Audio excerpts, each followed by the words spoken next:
देखिए, लखनऊ हो, भोपाल हो या मुंबई हो, यहाँ पर लगातार जो मुस्लिम समुदाय के लोग हैं वो खुश हैं। तो दिल्ली में भी मुस्लिमों ने वक्फ बोर्ड बिल का समर्थन किया है। क्या कहा है, सुनिए। वक्फ संशोधन बिल आज संसद में पेश किया जा रहा है और ऐसे में कई ऐसे इलाके हैं जहां पर इस वक्फ बिल का लोग जो है जश्न मना रहे हैं। मुस्लिम तबके के लोग हैं। हजरत निजामुद्दीन में इस वक्त हमारी मौजूदगी है जहां पर कुछ मुस्लिम लोग ढोल लगाने के साथ इसका स्वागत कर रहे हैं और मोदी जी का धन्यवाद कर रहे हैं।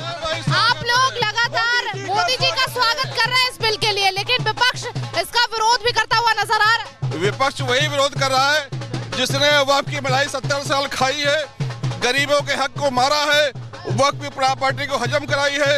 अब उनको पता है कि अब ये जो वक्फ की प्रॉपर्टी है नए बिल से मोदी जी छुड़वा कर गरीबों को देंगे और उनका नकली प्यार और नकली जो उनका सपोर्ट था वो उसका बुर्का फट जाएगा, इसलिए वो घबराए हुए हैं। असदुद्दीन ओवैसी कह रहे हैं सड़कों पर आइए, प्रदर्शन करिए।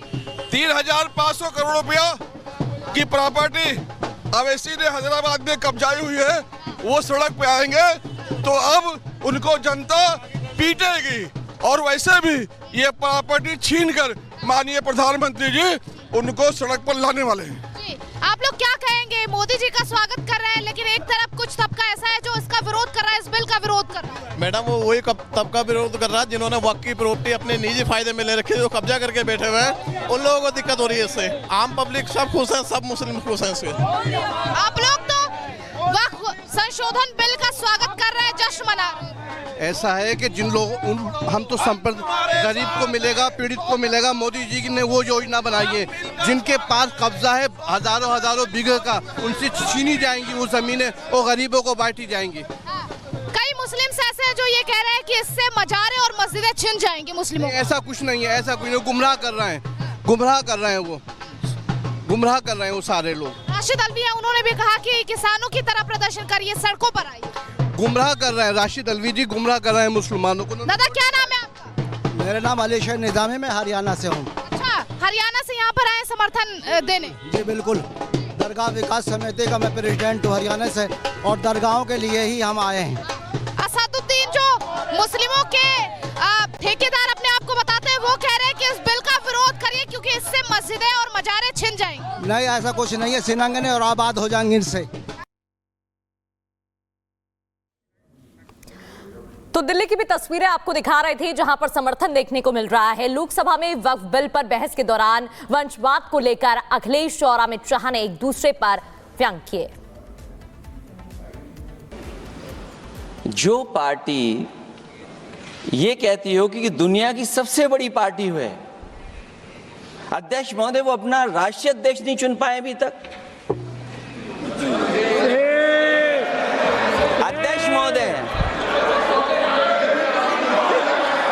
अध्यक्ष महोदय भारतीय जनता पार्टी क्या है?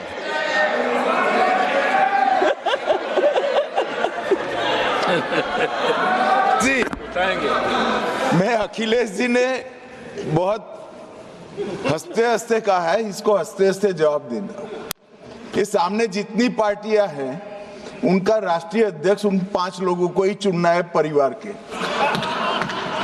हमें माननीय अध्यक्ष जी करोड़ों सदस्यों में से 12-13 करोड़ सदस्य प्रक्रिया कर कर चुनना है तो देर लगती है। आपके यहाँ जरा भी देर नहीं लगेगी। मैं कह देता हूं अभी 25 साल तक आप अध्यक्ष हो जाओ, नहीं बदल सकता। देखिए, लखनऊ हो, भोपाल हो या मुंबई हो, यहाँ पर लगातार जो मुस्लिम समुदाय के लोग हैं वो खुश हैं। तो दिल्ली में भी मुस्लिमों ने वक्फ बोर्ड बिल का समर्थन किया है। क्या कहा है, सुनिए। वक्फ संशोधन बिल आज संसद में पेश किया जा रहा है और ऐसे में कई ऐसे इलाके हैं जहां पर इस वक्फ बिल का लोग जो है जश्न मना रहे हैं। मुस्लिम तबके के लोग हैं। हजरत निजामुद्दीन में इस वक्त हमारी मौजूदगी है जहां पर कुछ मुस्लिम लोग ढोल लगाने के साथ इसका स्वागत कर रहे हैं और मोदी जी का धन्यवाद कर रहे हैं। आप लोग लगातार मोदी जी का स्वागत कर रहे हैं इस बिल के लिए, लेकिन विपक्ष इसका विरोध भी करता हुआ नजर आ रहा है। विपक्ष वही विरोध कर रहा है जिसने वक्फ की मलाई 70 साल खाई है, गरीबों के हक को मारा है, वक्फ की प्रॉपर्टी को हजम कराई है।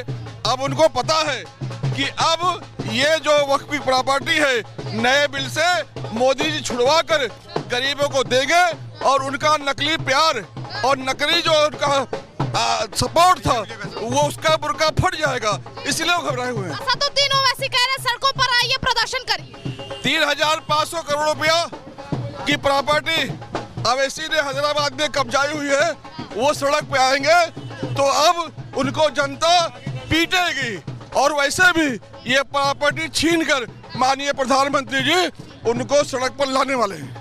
आप लोग क्या कहेंगे? मोदी जी का स्वागत कर रहे हैं लेकिन एक तरफ कुछ तबका ऐसा है जो इसका विरोध कर रहा है, इस बिल का विरोध कर रहा है। मैडम वो वही तबका विरोध कर रहा है जिन्होंने वक्फ की प्रॉपर्टी अपने निजी फायदे में ले रखी है, जो कब्जा करके बैठे हुए हैं, उन लोगों को दिक्कत हो रही है इससे। आम पब्लिक सब खुश है, सब मुस्लिम खुश है इससे। आप लोग तो वक्फ संशोधन बिल का स्वागत कर रहे हैं, जश्न मना रहे हैं। ऐसा है कि जिन लोगों हम तो गरीब को मिलेगा, पीड़ित को मिलेगा। मोदी जी ने वो योजना बनाई है, जिनके पास कब्जा है हजारों बीघे का, उनसे छीनी जाएंगी वो जमीनें और गरीबों को बांटी जाएंगी। कई मुस्लिम ऐसे हैं जो ये कह रहे हैं कि इससे मजारे और मस्जिदें छिन जाएंगी मुस्लिमों। ऐसा कुछ नहीं है, ऐसा कुछ नहीं, गुमराह कर रहे हैं वो, गुमराह कर रहे हैं वो सारे लोग। राशिद अलवी है, उन्होंने भी कहा कि किसानों की तरह प्रदर्शन करिए, सड़कों पर आइए। गुमराह कर रहे हैं राशिद अलवी जी, गुमराह कर रहे हैं मुसलमानों को। दादा क्या नाम है आपका? मेरा नाम अली शेर निजामी, मैं हरियाणा से हूँ। अच्छा, हरियाणा से यहाँ पर आए समर्थन देने? जी बिल्कुल, दरगाह विकास समिति का मैं प्रेसिडेंट हूँ हरियाणा से और दरगाहों के लिए ही हम आए हैं। असदुद्दीन जो मुस्लिमों के ठेकेदार अपने आप को बताते हैं, वो कह रहे हैं कि इस बिल का विरोध करिए क्योंकि इससे मस्जिदें और मजारे छिन जाएंगे। नहीं, ऐसा कुछ नहीं है, सिनंगने और आबाद हो जाएंगे इनसे। तो दिल्ली की भी तस्वीरें आपको दिखा रहे थे जहां पर समर्थन देखने को मिल रहा है। लोकसभा में वक्फ बिल पर बहस के दौरान वंशवाद को लेकर अखिलेश और अमित शाह ने एक दूसरे पर व्यंग किए। जो पार्टी ये कहती हो कि दुनिया की सबसे बड़ी पार्टी है, अध्यक्ष महोदय वो अपना राष्ट्रीय अध्यक्ष नहीं चुन पाए अभी तक।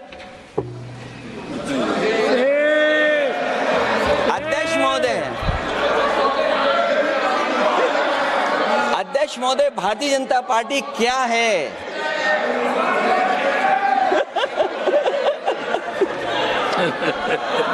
जी मैं अखिलेश जी ने बहुत हंसते हंसते कहा है, इसको हंसते हंसते जवाब देना। ये सामने जितनी पार्टियां हैं उनका राष्ट्रीय अध्यक्ष उन 5 लोगों को ही चुनना है परिवार के। हमें माननीय अध्यक्ष जी करोड़ों सदस्यों में से 12-13 करोड़ सदस्य प्रक्रिया कर कर चुनना है तो देर लगती है, आपके यहाँ जरा भी देर नहीं लगेगी। मैं कह देता हूं अभी 25 साल तक आप अध्यक्ष हो जाओ।